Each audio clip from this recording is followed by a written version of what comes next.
So friends, आज फिर हाजिर हुआ हूँ मैं आप लोगों के बीच। फ्रेंड्स, मैं वीडियो बनाता हूँ बट अब तक मुझे कोई रिस्पांस नहीं मिल रहा है। बट कोई बात नहीं, हर चीज़ को टाइम लगता है।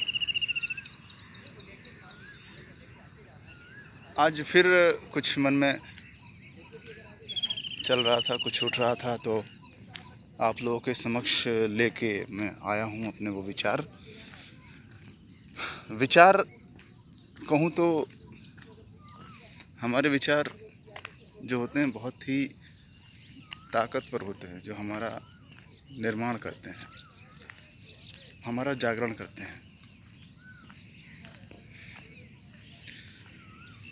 ये विचार जो हमारे मन में आते हैं, चाहे वो हमें जीत हासिल करने में हमारी मदद करें या हमें डुबाने में हमारी मदद करें, सब हमारे मन के जाल का ही नतीजा होता है, मन के विचारों का ही नतीजा होता है। तो फ्रेंड्स, आज एक छोटी सी कहानी, एक दो कहानियाँ मैं आपको सुनाऊंगा। अभी भी मेरा जो टारगेट है, मेरा जो मोटो है आज के युवाओं के लिए ही है। आज की जो स्थिति बनी हुई है, युवा जो परेशान हैं, नौकरी नौकरी नौकरी, और ऐसे कुछ लोग जो अपनी आवाज़ को बुलंद नहीं कर पाते हैं। दोस्तों, हमें जो एक्चुअल में करना चाहिए वो हम धीरे धीरे छोड़ते जा रहे हैं। धीरे धीरे क्या, हमने बहुत पहले से छोड़ दिया है। आज जो मनोदशा हो गई है, आज जो इस भारत में जो इंसानों की दशा हो रही है, जो लड़कों की दशा हो रही है, जो स्टूडेंट विद्यार्थी हैं उनकी दशा जो हो रही है, उसका कारण कोई और नहीं, हम खुद ही हैं। दोस्तों, हम बड़े होते हैं, पढ़ते हैं, लिखते हैं और शिक्षा ही लेते हैं। मात्र शिक्षा मीन्स मैं कहूँ तो मैथ, फिजिक्स, केमिस्ट्री, इतिहास, ये पढ़ते हुए हम आगे बढ़ते हैं। लेकिन दोस्तों, मैं कहूँ एक बात आपसे कहूँ कि हम जिस भारत देश में पैदा हुए हैं, जिस भारत देश में हम पैदा हुए हैं, क्या हम उसको थोड़ा सा जान सकते हैं इस शिक्षा के मध्य में? मैं थोड़ा सा सीरियस इसलिए हूँ। आज मैं कल देख रहा था कुछ यूट्यूब पे ही, तो मैं थोड़ा सा सीरियस इस वजह से हूँ इस बात को लेके कि हम क्या कर रहे हैं। हम सिर्फ शिक्षा के पीछे भाग रहे हैं।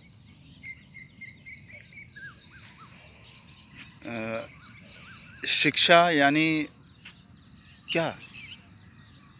ABCD, काखा गागा, फिर हम गणित पे आते हैं, इतिहास पे आते हैं,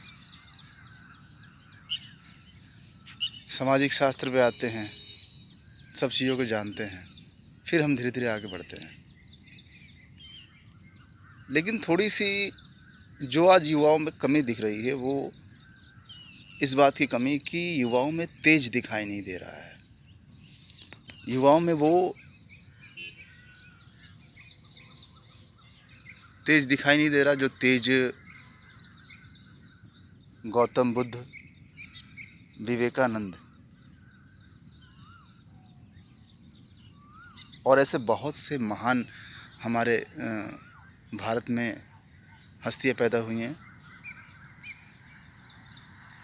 गौतम बुद्ध, विवेकानंद, रविदास, बाबा साहब अम्बेडकर, जो हमें ये बता के गए हैं कि आपको अपने अंदर झांकने की ज़रूरत है, खुद को आप जगा सकते हैं। दोस्तों, मुझे ये बात जो है आज मेरी जो एज है 41 ईयर की हो चुकी है। मुझे ये बात अब पता लगी, मैं भी उसी घेरे में था आपकी तरह। लेकिन अगर मैं कहूँ कि अगर देर नहीं हुई है अभी आप लोगों के लिए, अभी बहुत देर नहीं हुई है, अगर मैं कहूँ तो वाक़ई में देर होती नहीं है। समय कभी भी आ सकता है, समय कभी भी आपको दस्तक दे सकता है। आप शिक्षा लीजिए, मैं मना नहीं कर रहा, लेकिन शिक्षा के साथ-साथ जानिए आप जो आपसे छुपाया जा रहा है। मैं वापस रिपीट कर रहा हूँ, आपसे जो छुपाया जा रहा है उसको जानिए। विद्यार्थियों से मेरा आग्रह है, जो हम इस समय जान पाए हैं इस उम्र में आके, हमें भी कोई बताने वाला होता या हमने किसी की बात सुनी होती तो शायद आज इस तरह से ना होता, कुछ और ही होते। बट अब इच्छा तो इच्छा है, अंदर ये चीज़ जागृत हो रही है, तो हमने कुछ रुख अपनाया, उस तरफ बढ़ने की सोची और बढ़ते गए। दोस्तों, आज मैं अपने अंदर बदलाव देखता हूँ कि हम अगर अपने पुराने जो महात्मा हुए हैं, जो हमें हमारे देश को कुछ दे के गए हैं और यहाँ से यहाँ की प्रेरणा बन के रह चुके हैं, लेकिन हम देखते हैं कि उसे हम अपनाते नहीं हैं, हम उन्हें नहीं पढ़ते हैं, हम उन्हें स्मरण नहीं करते हैं। दोस्तों, मैं देख रहा हूँ बहुत ही कम विद्यार्थी होंगे जो अपनी शिक्षा की किताबों से, मैथ, फिज़िक्स, केमिस्ट्री से निकल के कुछ अलग करने का, अलग पढ़ने का ख़्याल आता हो। उन्हें इतना घेर दिया गया है, आपको इतना घेर दिया गया है उस शिक्षा में कि आप कुछ और देखने की कोशिश ही नहीं कर रहे हैं। सिर्फ़ अपने एग्ज़ाम की तैयारी, आप बड़े होते हैं, स्कूल जाते हैं, पढ़ते लिखते हैं और फिर नौकरी, नौकरी, नौकरी, नौकरी। नौकरी जीत नहीं है, नौकरी जीत नहीं है दोस्तों। ये सोचते हैं आप कि मुझे नौकरी मिल गई तो मैं जीत गया। नौकरी जीत कतई नहीं है। 2 रास्ते हैं आपके पास जीत हासिल करने के, 2 रास्ते। या तो आप पूर्ण रूप से शांति को प्राप्त हो जाइए, करुणा को प्राप्त हो जाइए, अपने तेज को जगाइए। दोस्तों, जो आप पढ़ते हैं, जो अकेले में कुछ एक्स्ट्रा करते हैं, जब आप अकेले में कुछ एक्स्ट्रा करते हैं तभी आपके अंदर बदलाव दिखाई देता है फ्रेंड्स। आपके चेहरे पे, आपके एक्शन में, आपके चलने पे, आपके बोलने में वो तेज़ दिखाई पड़ता है जब आप कुछ एक्स्ट्रा करते हैं। वरना मैथ, फिज़िक्स, केमिस्ट्री, इतिहास तो सभी पढ़ रहे हैं, फिर भी वो तेज दिखाई नहीं दे रहा युवाओं में। आज की जो स्थिति है, हमें उस तरफ ही बहने की ज़रूरत है। हमारा जो निर्माण है वो सामाजिक रूप से हो चुका होता है। जब हम बड़े होते हैं, हम उस बंधन को तोड़ नहीं पाते हैं, जिसे कहते हैं ना कि मन का जागरण। आज का टॉपिक यही है मेरा, मन का जागरण। मन को जागृत कीजिए, अपने तेज को जागृत कीजिए, अपने तेज पे काम कीजिए। कोई आपसे बच के निकल नहीं पाएगा, आपको कोई डरा नहीं पाएगा। आप किसी की आंखों में देख लेंगे तो वो कुछ पल के लिए सहम जाएगा। वो तेज पैदा कीजिए आप। वो तेज कब पैदा करेंगे? मेरा बस यही अनुरोध है आप लोगों से। तो मैं आगे बढ़ते हुए आप लोगों को एक छोटी सी कहानी के माध्यम से बताता हूँ। एक बुद्ध की स्टोरी लेते हैं। आज बुद्ध की स्टोरी पे मैं थोड़ा सा बात करूँगा। एक बार जब बुद्ध अपने राज्य में घूमते हुए, भिक्षा मांगते हुए अपने राज्य में पहुँचे, अपने राज्य के आसपास ही पहुँचे थे, तो उनके पिताजी को पता लगा कि मेरा पुत्र जो है वो आया हुआ है, मेरे राज्य के आसपास ही घूम रहा है, मेरे राज्य के आसपास ही भिक्षा मांग रहा है। तो उनको बड़ी खुशी हुई। वो चाहते थे कि मैं अपने पुत्र से एक बार मिलूं, काफ़ी दिन हो चुके थे। तो उन्होंने एक एक करके कई लोगों को भेजा उनके पास कि जाओ उनसे कहना कि उन्हें पिताजी ने उनको बुलाया है, उनके पिताजी ने उनको याद किया है। तो दोस्तों, कई लोगों को उनके पिताजी जो होते हैं वो भेजते हैं बुलाने के लिए उनको, लेकिन वो देखते हैं कि जिससे भी वो भेजते हैं वो लौट के आता नहीं है। भेजते तो हैं लेकिन लौट के आता नहीं। अंत में अपने किसी खास को भेजते हैं और उससे कहते हैं कि जब जाना तो मुझे पता है कि तुम भी लौट के नहीं आओगे। वो कहते हैं कि मुझे पता है कि तुम भी लौट के नहीं आओगे, लेकिन उससे जाना तो जाते ही पहले ये ज़रूर कह देना कि आपके पिताजी ने आपको याद किया है, आपको बुलाया है। उसके बाद जो कहना हो कहना, जो बताना हो बताना।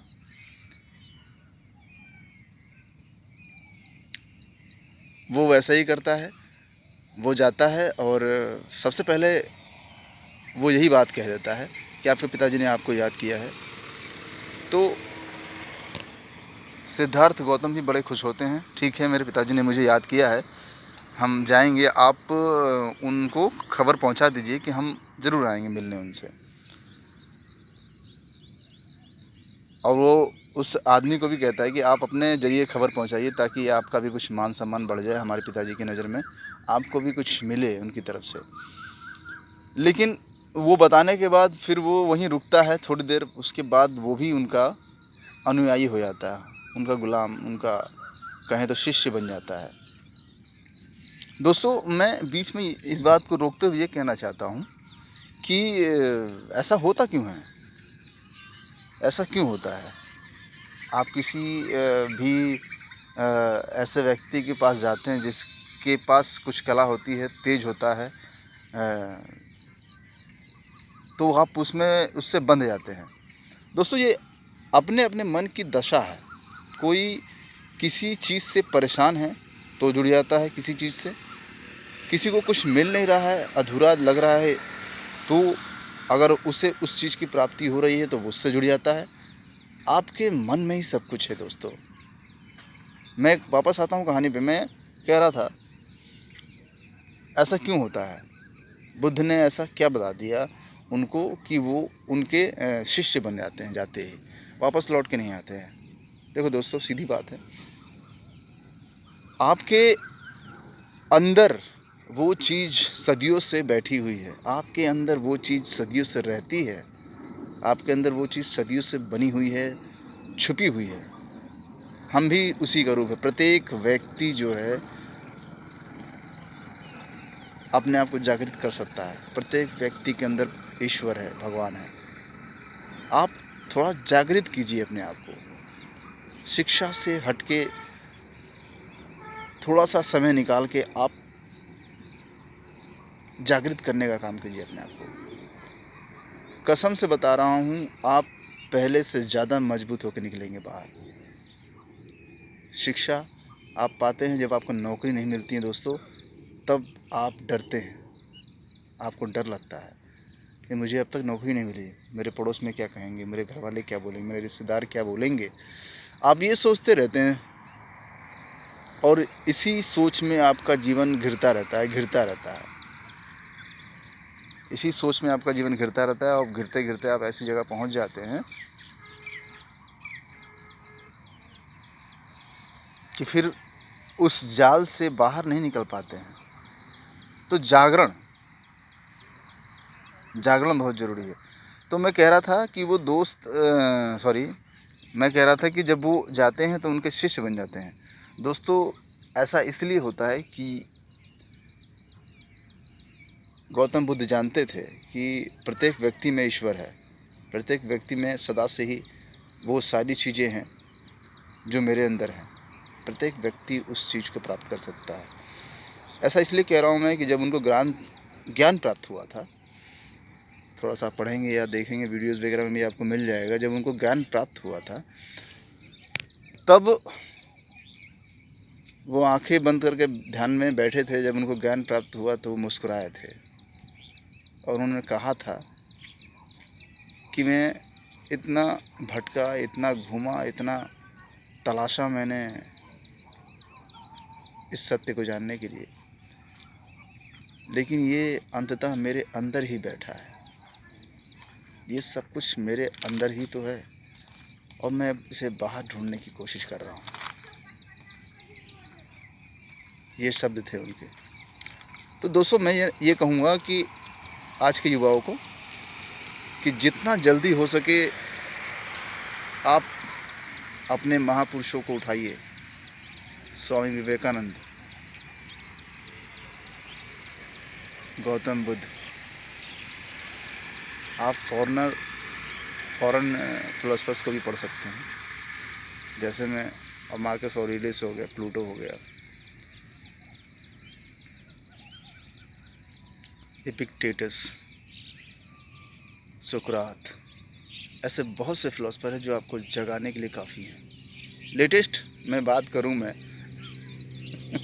जिन्हें मैं सबसे ज़्यादा सुनता हूं, ओशो, रजनीश ओशो, जिनको मैं सबसे ज़्यादा सुनता हूं। काफ़ी बदलाव आया उन्हें सुनने के बाद। ये भय का जाल जो है मैं काफ़ी हद तक तोड़ पाया हूं उनको सुनने के बाद। तो लेटेस्ट में अगर आप सुनना चाहें तो उनको भी सुन सकते हैं। आपके मन को काफ़ी परिवर्तित कर देंगे, आपके भय को वो काफ़ी दूर कर देंगे। और जैसा कि मैंने पीछे कहा कि आप इन महापुरुषों को भी पढ़ सकते हैं। थोड़ा सा समय निकाल के, सिर्फ आधा घंटा आप समय निकालिए दोस्तों, और समय दीजिए आधा घंटा। आप देखेंगे आपके अंदर क्या बदलाव आ रहा है।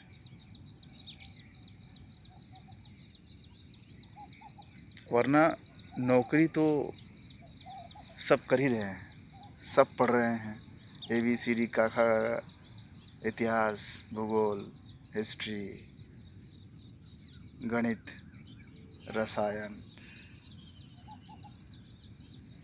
भौतिकी, सभी पढ़ रहे हैं। और पढ़ने के बाद नौकरी, पढ़ने के बाद नौकरी, तो नौकरी कीजिए आप, पढ़िए, नौकरी कीजिए। दोस्तों, इससे मत घबराइए कि आपकी फैमिली की स्थिति क्या है, आपके परिवार की स्थिति क्या है। ये मायने नहीं रखता है। ये बात भी आपको तब पता लगेगी जब इस राह पे आप चलेंगे, तभी पता लग पाएगी, तभी महसूस हो पाएगा आपको। तो फ्रेंड्स, आज का वीडियो यहीं समाप्त करता हूँ मैं। आगे और भी है, नेक्स्ट वीडियो में ज़रूर बताऊँगा मैं। जागरण कीजिए, अपना जागरण कीजिए। धन्यवाद।